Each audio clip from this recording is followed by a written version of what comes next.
നാടകം കുട്ടിച്ചോറാണ്. ഇവർക്ക് ഭരണം നടത്താനാവില്ല, വികസനം കൊണ്ടുവരാൻ പറ്റില്ല, ജനങ്ങളുടെ ക്ഷേമം പ്രശ്നമേ അല്ല. അവർക്ക് 4 ആൾക്ക് മന്ത്രിയാവണം, ആർക്കെങ്കിലും മുഖ്യമന്ത്രിയാവണം, അതാണ് അവരുടെ പ്രശ്നം. നമ്മുടെ പ്രശ്നം അതല്ല. ഈ കൊണ്ടുവന്ന മഹാവികസനം നമ്മുടെ പ്രശ്നം.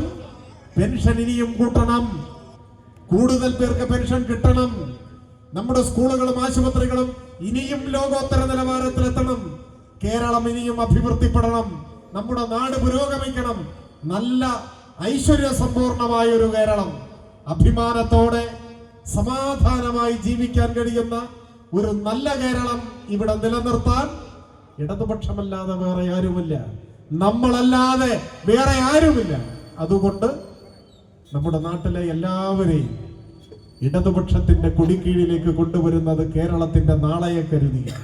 അതിന് ഈ യോഗം കഴിഞ്ഞാൽ നാളെ മുതൽ നിങ്ങളെല്ലാവരും നമ്മുടെ നാട്ടിന്റെ ഭാവിയെ കരുതി കേരളം നശിച്ചു പോകാതിരിക്കാൻ ഇടതുപക്ഷത്തിന്റെ കൊടിക്കീഴിലേക്ക് ഈ നാട്ടിലെ എല്ലാവരെയും എത്തിക്കുന്നതിനുള്ള നല്ല പ്രവർത്തനം ഊർജ്ജസ്വലതയോടെ ഏറ്റെടുക്കണമെന്ന് മാത്രം സൂചിപ്പിച്ചുകൊണ്ട് ഞാൻ എൻ്റെ വാക്കുകൾ അവസാനിപ്പിക്കുന്നു.